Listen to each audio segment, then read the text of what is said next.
original na bumiyahe dito eh. Hindi pa sementado tong karsadan to, kami na bumibiyahe rito. At ito ang ibinuhay namin sa pamilya namin.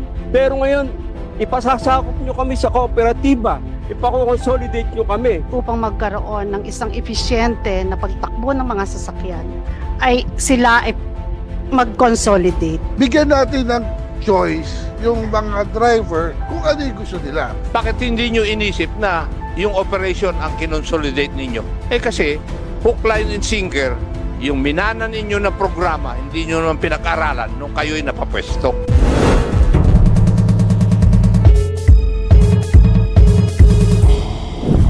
Kaya po, nagtataka ako kung may ending 1 na nahuli, ibig sabihin, 2023, hindi siya nag-renew. Yun po, duty po natin yun every year. I think that's clear. Mr. Chair, last paliwanag na lang kay Mar, Mr. Chair. Tapos, okay na. Ano ang ipapaliwanag ni Mr. Balbuena? Mr. Chair, kung ano lang yung condition nila ngayon, kaugnay dun sa zero, what's this? Yung process. Oo. Sige. Kailangan, Mr. Chair, kailangan po consolidated kami para maka-renew kami. Yun po ang hinahanap ng mga regional offices po. I-renew yung? Kailangan po meron kaming Hindi, what are you going to renew? yung registration po, Mr. Chair. Yes, Mr. Chair. Yun po ay requirement, hindi po ng PUVMP, kundi ng 4136 po. Kailangan po rehistrado ka. Mr. Chair, if I may. Kailangan mag-consolidate. Yun, you listen Hindi to po kailangan mag-consolidate. Hindi po kailangan mag-consolidate para maka-confirm kayo at maka-renew until April 30. Malinaw po yun dun sa MC.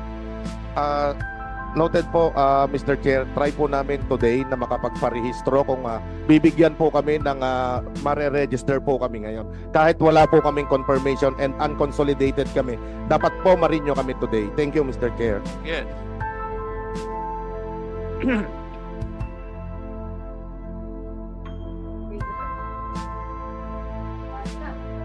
Testingin ninyo. Yeah, opo, Mr. Chair, within the week, Mr. Chair. Today, pasasabihan ko na po. Thank you. Thank you, Mr. Chair. That's all po. The next interpolator would be the Honorable Ricardo Cruz. You have the floor, sir. Thank you, Mr. Chairman. Magandang umaga po sa ating lahat.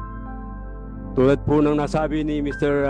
Chairman natin, Kong Akop, nagpapasalamat po tayo sa Pangulo sapagkat nagkaroon ng extension na 3 months. Sapagkat kung hindi, last day ngayon, bukas siguradong magulo na naman sa Pilipinas. Sa lansangan, ang mga pasahero, ang mga jeepney driver, huhulihin kung di nagkaroon ng extension. Pero ako po ay sumusuporta doon sa sinabi ni Kong Arlene na yung 3 buwan, nako, parang hinihipan po yan. Napakabilis niya, sandali lang yan. At sigurado magulo na naman tayo sa April. Ang katanungan lang po sa isip ko, naunawaan ko po yung mga original na bumibiyahe ng jeep, yung mga tunay na may prangkisa na ipinamana pa sa mga anak, sa mga apo, ang jeep nila para ipagpatuloy ang pagbuhay sa pamilya nila sa pamamasada ng jeep. Paano po ngayon sila na hindi nag-consolidate at ayaw pasakop sa kooperatiba? Hindi ba sila po pwedeng magkaroon, mag-individual tulad naman po ng dati nating ginagawa? Dahil kami po ay may jeep din nung araw. May prangkisa kami, nagpaparehistro kami. Hindi ba po pwedeng gano'n na lang uli ang gawin namin? Total konti na lang yan. At marami na nag-consolidate. Ilan na lang naman ang hindi nagko-consolidate? Dahil may prinsipyo sila. Meron silang ipinaglalaban. Na kami ang original na bumiyahe dito eh. Hindi pa sementado itong karsadan to. Kami na bumibiyahe rito. Kami na nag-alaga. At ito ang ibinuhay namin sa pamilya namin. Sa pagpasada ng jeep. Pero ngayon, ipasasakop nyo kami sa kooperatiba, ipakoconsolidate nyo kami, parang hindi nila matanggap yon. So, baka win-win solution tayo. baka po pwede namang payagan. Total, konti na lang naman yan. Mr. Chair, yun lang po. Any answer from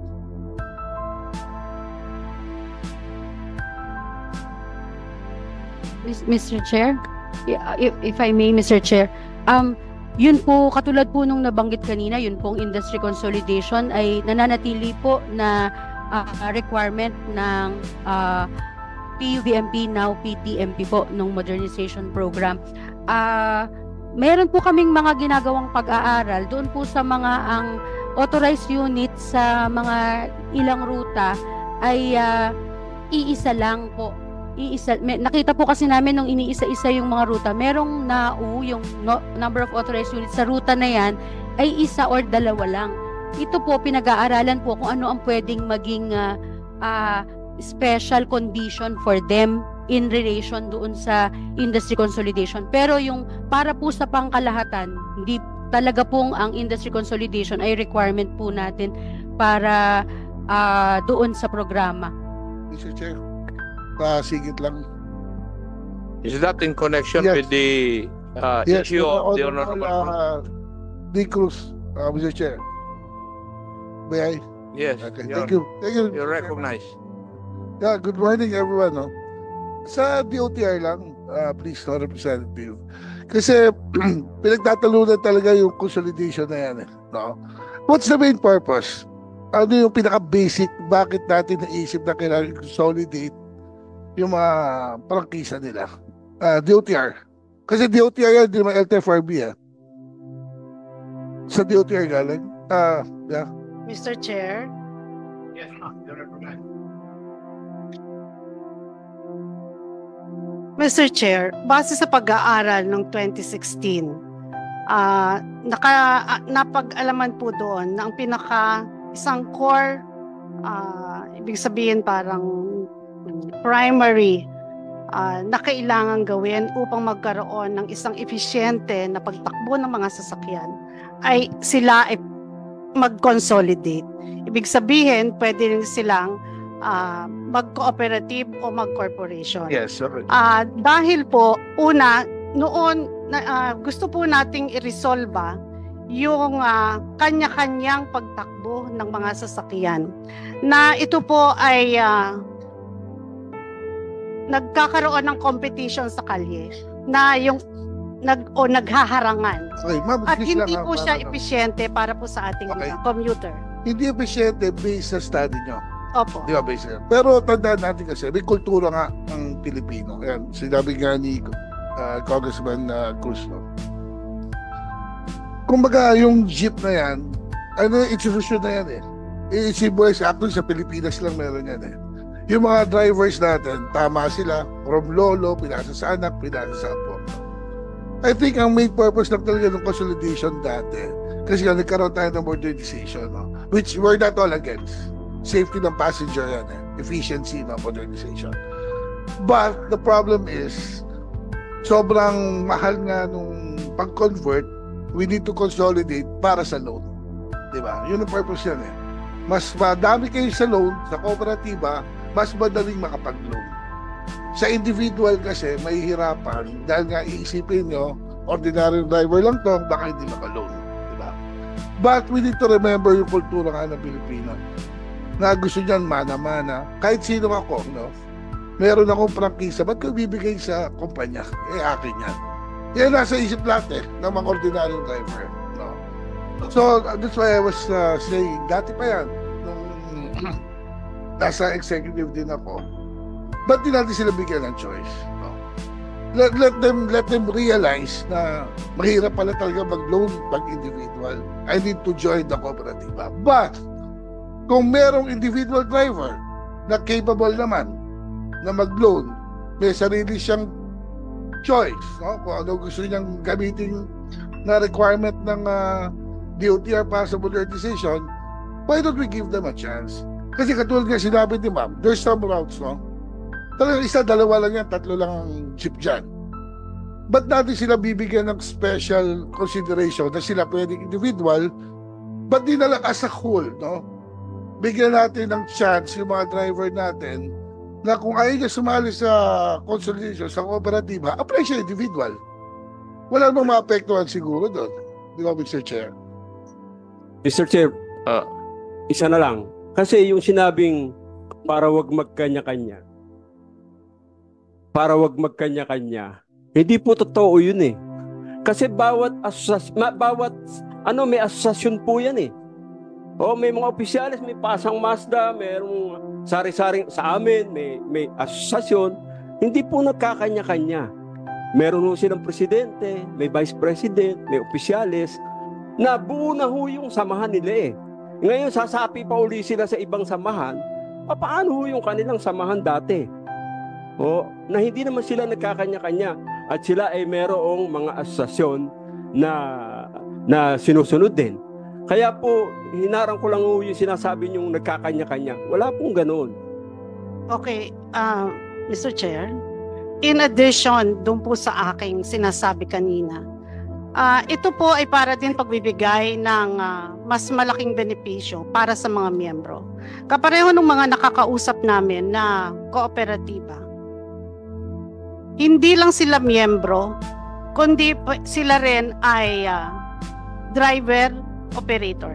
So at the end of the year, meron silang matatanggap na dividendo, meron din silang sweldo na tinatanggap regularly. Ang isa po pong benepisyo kung bakit gusto natin silang nagsasama-sama is because yung pong pagbili ng bulk ng mga pyesa ng fuel, pwede po silang mag-negotiate dahil sila ay grupo. Marami po sila. Makakatipid po sila sa mga spare parts sa fuel. At ito po yung pinakamalaking hinaharap na ginagastos ng ating mga nag-ooperate ng Mr. Chair, ng mga para lang hindi kayo motor vehicles. Sandali lang. Yes, boss. Nag-interject ka lang eh. Yes, sir. So, kindly make it short and simple. Yes, sir. Last. Mr. Chair. Sige, ikaw muna. Sandali lang eh. Yeah, ma'am, sabi ko nga, yung idea nyo na consolidation, di naman natin pinagtatalunan kung pangit o maganda. Bigyan natin ng choice yung mga driver kung ano yung gusto nila. Kung sa pico, like sabi mo nga, may dividendo, parang salary. Ganyan din yung mga grupo ng mga may asosasyon. May monthly yan, tapos dividendo rin sila every year. Di ba? I mean, bigyan natin sila ng choice. Huwag natin ipilit lagi na ito yung maganda para sa inyo. So maganda, subukan natin sila, mag-apply sila, nakita nila, mas maganda pa rin yung kooperatiba, that's the time na sumali sila. Pero kasi hindi mo talaga pwedeng makontra yung tradisyon ng mga, karamihan ng driver na kakausap ko ganyan. Ba't kami pinipilit? Sanay na kami sa ganito. So, nandun pa rin yung goal nyo na modernization, iba lang yung means para ma-achieve natin. Kumbaga lahat masaya. Yun lang, ma'am. Pag-aralan nyo lang. Mr. Chairman, in relation to... Sandali. You haven't been recognized yet. Yeah, I know, Mr. Chair. If I may... Pakipatay lang yung mic. Yeah. Can Para I be marinig allowed- natin yung magandang boses ni Honorable Fernandez. ayun. Thank you for... You have the floor. Thank you so much for recognizing me, Mr. Chair. In relation to Yusek Lontok pronouncement that yung pong na-consolidate natin na bumibili ng mga bagong mga modernized na vehicles ay mas magiging efficient yung pagbili nila ng mga pyesa for the members of the cooperative. But in relation to what is the existing setup of the jeepney drivers, mas nakakamura ba sila sa ganon or mas mura yung dating ginagawa ng ating mga jeepney drivers? Kasi if you can recall, for so many years, 20 years, 30 years, 50 years, yung mga drivers natin ay sila na mismo nagpapagawa ng kanilang mga sasakyan and they survive. As a matter of fact, talagang tumatagal yung kanilang mga sasakyan. But nowadays, we heard, and it was been confirmed by this committee that yung mga sasakyan ay laging sira. So it will double the expense that being experienced by these drivers. Kung sinasabi natin nakakamura tayo ng pagbili ng mga pyesa because we are consolidated and we can have a much room for bargaining for those prices, is it right to assume that why these people are complaining so much? I think it doesn't make sense. Prudence dictates that these people, these drivers, ay manas pa nakakamura sila with regards sa pag-purchase ng kanilang mga pyesa. And in that sense, Mr. Chairman, I would like to ask yung mga drivers natin, mga operators natin, comparing to the existing value of trying to maintain your vehicles, saan tayo mas nakakamura? We have to be knowledgeable on this issue. Because kung sinasabi ni Yusek Lontok na mas makakamura kayo with this, is it true? So, tanong sa inyo, sa mga drivers, mas nakakamura ba tayo sa pagbili ng mga pyesa ngayon or kung consolidated tayo? Mr. Chair. Hindi naman kailangan ng sagutin yan ng mga drivers. Kasi ang presyo ngayon ay 2.4 up to 2.8 million ang bawat sasakyan. Francisco, 985,000 pesos. More or less ang sinabi nila nung first hearing. So, doon pa lang. That's the reason why, Mr. Chairman, I was aghast with the answer of Yusek Lontok that consolidating one group, it will make us more cheaper to buy the maintenance of the equipments. But in all reality, we all know na hindi. Mas lalo nahihirapan yung ating mga drivers. So, I think, don't lie in this investigation because we all know the real story because we are going into the grassroots and finding the problems. And basically, nakikita namin that these drivers operators are having a hard time. Pag kuha lamang ng renewal sa inyo, tinetreten nyo pag hindi nagko-consolidate, saan pupunta yung mga yan? And in relation to what I'm going to tackle in the issue of the CA, ibinabalik ko na po sa iyo, Mr. Chair. Thank you. Sige. Yes, ano ang sasabihin mo? Yung tungkol, Mr. Chair, yung Tungkol saan? sa sinabi ni Congressman Cruz lang po, if I may lang po. Congressman? Cruz po, that's right. Okay. Yeah, kasi po, to be honest with you, nagkakausap naman po kami at ramdam ko po talaga yung sinasabi niya. So, I understand po talaga may mga ayaw, may mga gusto po, no? Kaya nga yung sa 3 buwan na po na ito, parang gusto ko lang sabihin sa inyo, lalapit po kami sa kanila.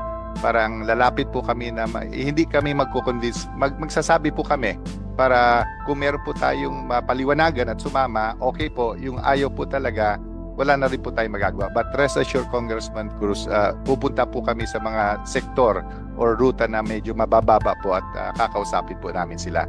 And then last na lang po kay Congressman Dan Fernandez, Kung meron po tayo dito mga naimbita mga kooperatiba, so nandito po sila anytime po kung kailangan silang magkwento po nung paano yung kanilang mga operation po para magkaroon ng konting mga liwanag. Mr. Chair, I don't have problems with those successful cooperatives. I don't have problems with those successful corporations. But what we're talking about right now are those cooperatives who are new. Bago sila. We need guidance as well for them. Di ba? Kasi... Sige, Mr. Chair. I think you have emphasized your point. Your time will come. Huwag nyo lang kasing sabihin na meron kayong cooperative na kuwan na okay. Alam namin yun. Since the first hearing, may mga cooperatives na okay ang patakbo. Yes, but they have been there for more than 30 years. Yun ang findings namin eh. Ang sinasabi ni Honorable Fernandez are those cooperatives who have been consolidating and forming. Kasi, if you remember dun sa first hearing, dun sa ginagawa ninyo, may mag-i-sprout na panibagong problema. And it is happening now. Yun yung sinabi ko nung una pa. Now, Following up your consolidation, the term consolidation, ang isip po ninyo kasi nung una sa programang ito ay consolidation of the jeepneys, the owners. Bakit hindi nyo inisip na yung operation ang kinonsolidate ninyo? Eh kasi, hook, line, and sinker, yung minana ninyo na programa, hindi nyo naman pinag-aralan nung kayo'y napapwesto. Yes. Bakit hindi nyo inisip na mas maganda siguro kung i-consolidate natin yung operations ng mga jeepneys? And there will come yung inyong programa na fleet management. Kaya nga pinipilit ko sa inyo una, yung route rationalization, unahin ninyo. Kasi pinili nyo na yung mga tao, wala pa yung pwestong paglalagyan ninyo. If you want to hear my personal opinion about this. Yun ang punto ko. Umipili na kayo ng mga tao na ilalagay sa pwesto na hindi nyo pa nagagawa. Pumipili na kayo na magbibiyahe, wala pa yung rota na na-rationalize. Pwede naman kayong mag-consolidate ng operations ng jeepney. You consolidate the operations, not the jeepneys. Yun ang punto ko. And you, Sec. Yebra, you know that there were consultants of your boss that came to my office. The first question that I asked them, alisin nyo yung consolidation, magkakaproblema ba kayo? And their answer was yes. Hindi. Kasi pag walang consolidation, wala namang ganyan na mangyayari. Pero mali yung consolidation na ginagawa ninyo eh. You consolidate the operations of the jeepneys. And therein will come yung route rationalization. Malalaman nyo na rin na magkakaroon dapat ng fleet management. Malalaman nyo rin kung ilan ang vehicle sa isang rota nakikita yung mga driver. Sa ngayon, wala ka kayong study na gano'n na may pakita sa amin eh. Yan ang katotohanan. Yan ang situation na inyong programa.